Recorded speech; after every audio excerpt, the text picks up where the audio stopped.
Hello again, everybody. I'm Sharon. And I'm still Martin. We're Light Collective and we're the founders of the Women Uniting project. And we're really happy to be celebrating the third anniversary of the project with everybody that's online today. It's amazing to see you all so active in the chat and everything. It's brilliant. We hope you enjoyed the first session and the first interview earlier today. But now it's time for us to head into our second global journey, where we're having a chat with a different person in each time zone about their journey in light. So if you have a question, we'd like to ask you to put them in the Q&A section on the side of the screen, and we will try and ask them of our next speaker. Absolutely. And our next speaker is Nishi Shah from Lighting Design International in London. Welcome, Nishi. Hi. Hi guys. So, Nishi, I first met you at the Bartlett School of Architecture, University College London, about 25 years ago, not to give away our ages. And we were both doing our master's How is that degrees. even possible? What had kind of led you to get to that point? So after school, I did a master's in architectural engineering at Leeds University, which had a year exchange in the US. And it covered everything from sewage plants to town planning, and a bit of building services thrown in, which basically I got a pretty good understanding of how a building goes together. But when I graduated, I got a job as a structural engineer, as that's all I thought I really was qualified to do. I don't think I even thought about which part of my course I enjoyed the most. I just went for it. And as a structural engineer, I got the opportunity to work on some great projects. But I struggled with the team that I was placed in, and I was actually quite miserable. I thought I wasn't enjoying the work, but then I was moved to a different team, which actually, looking back on it, had more women in it. It was just a more fun, nurturing environment. But I soon realised that I actually wasn't that engaged with the work itself. I wasn't interested enough in it. So I started to look around what my options were. And at that time, I considered going into landscape architecture. I remembered it was about then that I remembered at Penn State Uni, I'd done a lighting module just for one term, and I thought, this could be something. I had a look at the Bartlett degree. I had to keep working for another 6 months to save the money for the fees. I couldn't think about being at uni and not immersing myself in that student life. I know, Sharon, that you did it part-time, but I really wanted to immerse myself in all the other stuff that comes with being a student. I loved that course. It introduced me to so many subjects that I didn't even know existed, like the psychology of lighting and daylight. Obviously, there are bits that sent me to sleep as well. What bits were they? What bits were they? Do you remember that? I don't know if you were in the same one that I was. That Tridonic lecture about drivers. Oh my god! I might have blocked that out. Actually, it wasn't even about drivers. It was about control components or something. But but at that time, I didn't even think that it was leading to a career. I'd kind of promised myself that I was just going to do it and just see what happened, because I didn't want to be miserable again. If I hadn't got onto that course, I was going to blow the lot and learn how to surf in Hawaii. That was literally my plan. Oh wow, no, that would have been good. Yeah. But you chose the architectural lighting route in the end. What was your first architectural project that you worked on? So when I joined Lighting Design Limited, as it was then, to separate us from your old company, LDP, Lighting Design Partnership, there were only 4 of us working in design. So it was a really small outfit, kind of like a family business vibe. And I was literally thrown in at the deep end, working on 5-star hotels in London and abroad. corporate headquarters in the city, the sorts of buildings I'd never been in, let alone worked on or seen. I was colouring in, cutting up catalogues, tipexing, faxing, sending drawings to the print shop, running You, after them before the shop's shut. you also scraping off mistakes with a little razor Oh yeah, blade. Yeah, with a blade, right? Yeah, I I remember forgot Yeah. that one. Yeah. I mean, I really missed my A0 drawing board. It was a sad day when we all had to get rid of those. But yeah, I think we're about to share a few grainy images that show some of these early projects. I mean, they're really bad images, which just shows how much we've come on since then. But yeah, it was just brilliant. Just going to like a 5-star hotel or corporate headquarters in London, going up the NatWest Tower, looking down on London. Wow. To some extent, I just felt like I was a kid in a grown-up's world. Um, but I think my experience as an engineer kind of gave me the confidence when I needed it. I wouldn't have had that otherwise. I was just really grateful for those opportunities. So yeah, that was my first international site visit to the Hilton Mauritius, which was amazing. I just was really fortunate. And I didn't realise how fortunate. So LDI, as it began to be known, changed its name, is a practice that's always been led by a very well-known female designer, Sally Story. And I mean, obviously, when she started her company, there were not many women running practices. Did you find the experience of working for her, with her, sort of more beneficial? Perhaps it was a safer space, or how do you think that impacted? Yeah, I mean, it's funny, right? It's only because you've kind of made me think about it that I've actually realised that, yeah, it did have, my experience has quite a lot to do with Sally being a woman, and me being a woman, obviously. At first I didn't know what a heavyweight she was, and I was not at all intimidated by her. She's young and glamorous, but approachable. We all got on. We all pitched in. We worked really hard, but I had fun doing it. I think everyone who worked at LDI in those days would just remember that how much fun we had. We were working long hours, but we were just having a great time doing it and making friends.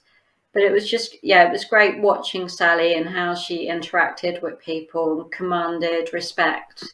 And for me, having been in a predominantly male environment where all the partners were middle-aged white men, it was quite refreshing, but I didn't separate her gender from the whole experience, if that makes sense. I mean, I suppose it was a really lovely position to be in, and pretty rare, as you say, at the time, 1996. And to some extent, nothing's changed really. When Sally's kids were young, they were often in the office. And even now, she opens up her house to us all every year for a summer party. And I don't know any other bosses that are so inclusive. And it definitely adds to the community vibe.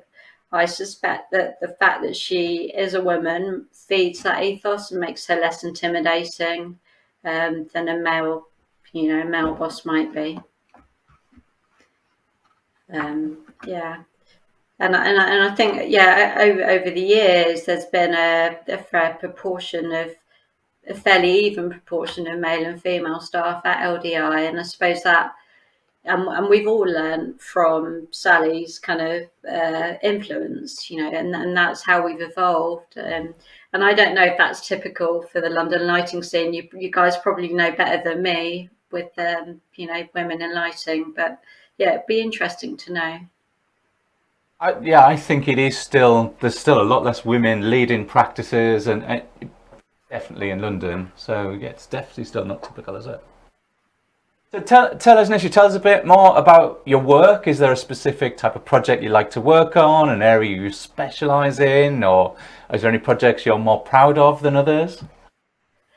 I mean, I think again, I've been made to think about this, but I mean, one of the main things I love about my job is the variety of the projects. that we get to work on. You know, I could be doing a floodlighting mock-up one day, or, you know, just poring over shop drawings for a light feature in an office another day. These are a few photos of my favourite projects I think we're about to share. Sadly, a lot of my favourite projects over the years we can't photograph or publicise because of NDAs, which is a shame, because, you know, my memory isn't as good as it used to be, and it's lovely to have that reference point. But that's the nature of the industry. So, and as I've progressed in the company, there's also, you know, there's obviously a lot of other stuff that I have to do as part of my role as a director. But it's really design that drives me, that keeps me ticking. There's nothing like seeing these projects completed. But yeah, another part of my job that isn't strictly design is the training and nurturing of staff. I've seen a lot of colleagues, you know, come through the doors and out the doors over the years, and it's just a great feeling when you think that you've actually taught something to someone that's worthwhile, and that might have helped them along the way a bit. In terms of what I might want to do in the future, what I might want to specialise in the future, I would like to have more time to think about how to make our designs greener. You know, we can all design schemes that comply to sustainability standards, but I think that with LEDs, it's just easy to be lazy. We don't have to try that too hard. You can fall back on dimming or switching off lights, but actually reducing the number of lights or energy consumption in our schemes whilst maintaining the integrity of the design, it involves a lot more time and effort and experience. And just that's something that I'd like to be better at. Well, that's a great ambition, because your schemes, you're known for absolutely visually stunning schemes, really careful detailing. They always look fantastically beautiful, and it must be quite a challenge to get to that stage and be green. But are there any? What is the biggest challenge you would say that you've overcome in your career? I mean, I think in terms of my career, it's probably the same as the challenge that I've overcome in my life, which has to be my health, really. I mean, it's a bit of a curveball there, but managing my health. So just a bit of background. In 2008, for those that don't know, I became increasingly unwell, ended up getting a virus. I was just tired all the time, working as hard as ever, and I ended up burning out physically and emotionally. I was off work for 6 months completely, and then I spent 6 months kind of building myself up to working 4 days a week. And in that time, LDI were brilliantly supportive. I mean, I'd already been there for quite a long time, which helped that. Their confidence in me, and my friends in the management there were just brilliant, and they made it possible for me to manage my work and my condition, and manage my working hours. And to some extent, the work I did, it's all still what I'm doing at the moment. It's all still based around my health. It then took 7 years for me to get diagnosed with POTS and EDS, postural orthostatic tachycardia syndrome, bit of a mouthful, and Ehlers-Danlos syndrome. But over the past 14 years, I managed to manage my symptoms day to day. But I'm still learning. LDI is still amazing. The medical profession is playing catch up still. But I'm kind of hopeful that there will be some developments and advances in the understanding of both of those conditions, particularly with POTS. because a lot of people suffering from long COVID are also suffering with POTS. And so, yeah, there's just going to be a lot more awareness and development. And then over the past 3 years, I've reduced my hours officially, I will add, to 3.5 days a week. So yeah, working part-time, it's always had its challenges. And the more senior I've become, the more I've struggled to keep that balance. But yeah, being able to work at home for the past 2 years during the pandemic, it has made life easier in a lot of ways, kind of managing my work, but my physical and mental health and everything else that life throws at a woman in her middle years. So yeah, I'd say that the balance is pretty good at the moment. I'm just hoping I can hang on to that as we come out of the pandemic. Thank you for sort of sharing that with us. I think over the last few years, people have been a lot more open about all of the other things we deal with as well as work. I mean, previously we just talked about our work, and your home life was kind of very separate. And I don't know if it's COVID, but there's definitely been a sort of much more of a kind of honest and sort of open discussion about the challenges that we do all experience. And if you have, you work with and for a company that supports you, there's, it's quite an incredible, opportunity and help. Yeah, and you never know, right? Yeah. The thing is, you never know if you work for that company until it happens to you, and then it's up to people to step up. And I think, there's obviously a lot more in society, a lot more openness about regarding mental health in society, and hidden illness as well. It's not all disabilities are visible, and I think there's just a lot more understanding generally. But yeah, you never know how your boss is going to react when you ask for something. So and I think with my experience, I'm able to be that person that other people below me can turn to and refer to. So I kind of feel responsible for speaking up a little bit more now than I probably would have had the confidence to do in the past. Yeah, it's taken us a long time to start to have these conversations, but I'm glad they are. We are having them, but so onwards, other difficult conversations. Because we've known you, we've all been in the lighting industry, we always loved how you always wore sort of saris to the Lighting Design Awards and really stayed sort of quite true to your heritage.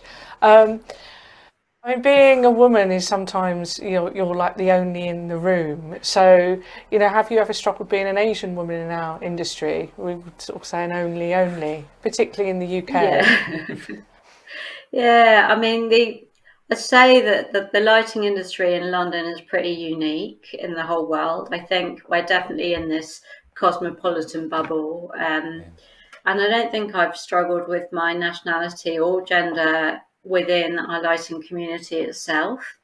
But yeah, for project works and outside of London, I would say I have done.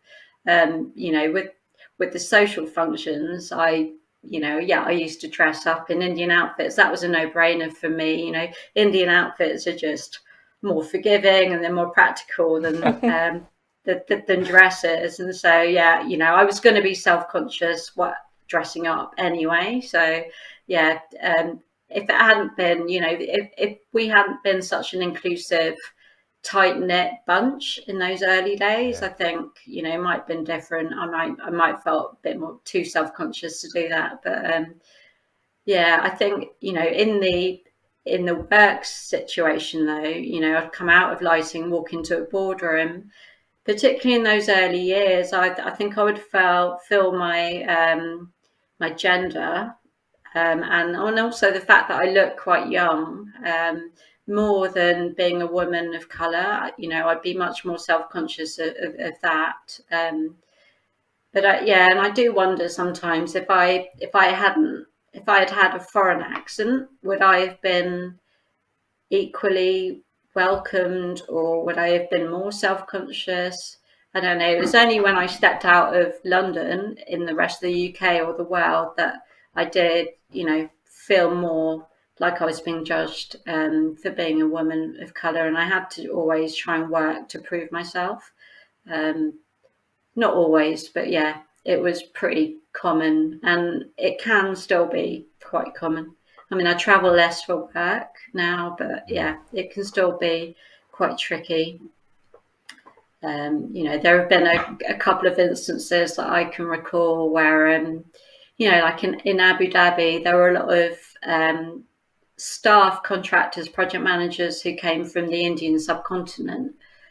So, I talked to them in Gujarati, my mother tongue, so that they, in an attempt to try and gain their trust. And it kind of worked, even though none of them spoke Gujarati, it kind of worked. But then, yeah, I went to Moscow to work on a private residence with my colleague Graham, who's obviously a white male, for those that don't know him. And he was quite a lot junior than me at that stage. It was still, not that long into my career, let alone his. And yeah, I just gave up trying to talk to people there or gain their respect. And yeah, I just let him lead in the end, which was kind of depressing, but yeah, maybe says a lot about the cultural attitude to women and people of colour in that situation. But yeah, hopefully the rest of the world is changing. We'll drag the rest of them kicking and screaming. Have you seen a change in the diversity of the lighting industry over the years, etc.? I mean, definitely, yeah. You see, we've even got.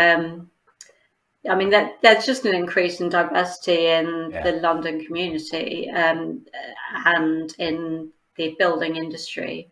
We've even got another British Gujarati female designer in the office at LDI. So yeah, that says something, doesn't it? There's two of us now.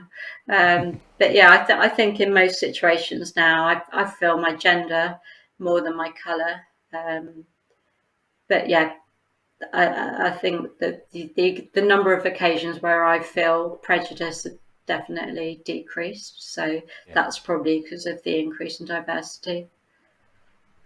So now you're design director at LDI. So now you've gone from the master's course to the top. Is that you've got new challenges or new things to take on in the role, or how's that going? I mean, yeah, definitely. I mean, I was promoted in the middle of the pandemic, and we also had a restructuring. So both of those things have led to bigger challenges, and I think they're probably similar to a lot of experiences all over the country, all over the world now. Where we've got the challenge of how to return to the office and revive some of the good things that we might have lost, and how to keep some of the good things that we learned. Like working from home But yeah, we're in good company with the rest of the world. And I think being a small company, we're a bit less bureaucratic than some of the other corporations. Yeah. And we've also got quite a good, with Graham and Sally and I, we've got quite a good balance of attitudes as well, and experience. So yeah, I feel quite optimistic. But yeah, there are definite new challenges that I would never have thought would be part of my job as a lighting designer. That's fantastic. There's so much positivity coming through on the chat on the event, like how inspiring, how strong you are. It's brilliant, and how much everybody's really appreciating what you're sharing. We have got a question from Jess Gallagher and the ILP group that are up in Manchester watching, and they've said, thanks for a great talk. Our group has one question. Do you have any tools or tips for managing the balance between work, health and home? Apart from work at LDI, because it's brilliant. Yeah, I mean, yeah. I suppose just keep the dialogue open. between you and your line managers, and take time to sit down and actually think about what it is that's making you feel like that balance isn't there. Do you think that actually maybe starting an hour later every day and working an hour later every day might help? That's what I was doing in my early years. I was I was starting later so that I would miss the rush hour. I also felt, mornings didn't feel good to me. But then by the evening, I was on a roll. So yeah, I adjusted my hours, or we're working from home like half a day a week, even help, or just keep those conversations open, and and just sit down and think, in an ideal world, what would I be doing? What changes would I be making? Because I think, people will surprise you. Yeah. So we've got two quick questions to finish on so that we Okay. stick to time. So how does light inspire you, Nishi, after all this time? Yeah, I mean, yeah, learning new tricks, seeing projects, it just does inspire me. It's what inspires everyone. It's what inspires all of us, right? In work, in life, that's what keeps us going. I don't know if you remember that lecture, Sharon, when Andre Tammers, your old boss, came into the office and showed us all these slides, and there was just this one of the sun setting on water. And it was kind of then I was like, oh yeah, I love that too. And not the slide, but the reality of that situation, and that joy that I felt then, I was like, oh wow, and I still feel that now. If I can capture a little bit of that joy in my career, then there's hope, right? Yeah.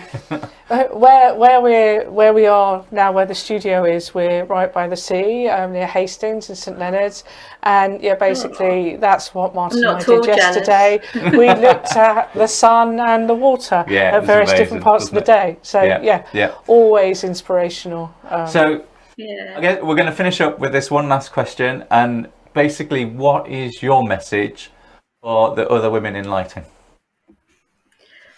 Okay, so I know there are many women around the world who live and work in a less progressive society than we do, and I just hope that some of my words have encouraged at least one of you.